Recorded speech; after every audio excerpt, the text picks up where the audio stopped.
আমি এই মুহূর্তে কথা বলছি মোসলার সঙ্গে। তার একটা গান কিন্তু আজ মুক্তি পাচ্ছে, সেটা হচ্ছে হৃদয়ের গহীনে। এবং এই গানটার যে সেলিব্রেশন উপলক্ষে বলতে গেলে ইসলামিক অঙ্গনে যত গজল শিল্পী, নাশিদ শিল্পী আছে সবাই এক মঞ্চে হাজির হয়েছেন। একটু তার সঙ্গে কথা বলে দেখি তার কেমন লাগছে। প্রথমে জানতে চাই কেমন আছেন?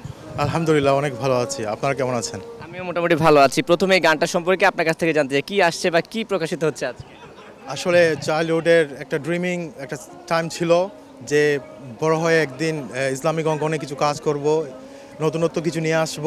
তারই সুবাদে আজকে হৃদয়ের গহীনে নতুন প্রজন্মকে কিছু উপহার দেওয়ার জন্য কিছু অ্যাট্রাকটিভ কিছু জিনিসগুলো নিয়ে আসছি। It will be surprises. 12টার সময় এটা রিলিজ হচ্ছে।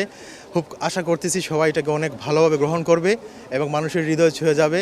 যেহেতু আমি ফার্স্ট স্টার্টিং করতেছি এটা আমার ক্যারিয়ারটা, তো হামদে এলাহি, আল্লাহর প্রশংসা দিয়ে start up. So hopefully you will be enjoyed ইনশাআল্লাহ। আচ্ছা, আমি যদি এখন জানতে চাই গানের কনসেপ্ট বা মূল থিমটা কি ছিল, একটু একটু কি বলা যায় না? হ্যাঁ, ওইটা থিমটা ছিল ইমাম গাজালি রহমতুল্লাহ আলাহি ধ্যানে যখন বসতেন, ওই ধ্যান থেকে আল্লাহর সিফতি 7-8টা অনেক পাওয়ারফুল নেম ছিল, রহমান, রহিম, গাফফার, জাব্বার। সো এই সবগুলোকে সম্মিলিত একটি কহলে এসব প্রত্যেকটার এক একটা সিফতি নামকে মানে মিউজিকের মাধ্যমে, সুরের মাধ্যমে মানুষের হৃদয়ে পৌঁছানোর একটা পরিকল্পনা আমরা নিয়েছিলাম। এর জন্য নামকরণই করা হয়েছে হৃদয়ের গহীনে, ফ্রম ডিপেস্ট হার্ট। অ্যান্ড আমরা আল্লাহর প্রশংসা নিয়ে এই গানের মধ্যে অনেক লিরিক্সটাই আল্লাহর প্রশংসার মাধ্যমে নির্মাণ করা হয়েছে।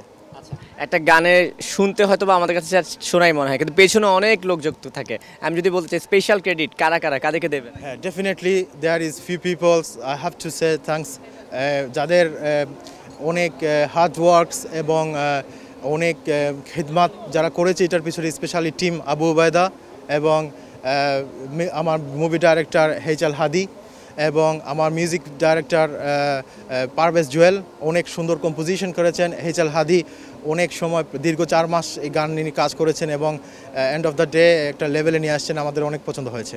Thanks to everyone. একটা প্রশ্ন আছে আমার, যদিও এটা আপনার প্রথম কাজ আপনি বলছেন, কিন্তু আমি বলবো যে বর্তমান প্রেক্ষাপটে, পরিবর্তিত প্রেক্ষাপটে আমরা দেখতে পাচ্ছি যে বর্তমানে আগেও ছিল, কিন্তু এখন নাশিদ, গজল, হাম, নাতের একটা বলতে গেলে আগের থেকেও আরও উজ্জীবিত অবস্থা আমরা দেখতে পাচ্ছি। আপনার কাছে নতুন হিসেবে আপনি কেমন দেখছেন এই অঙ্গনটা?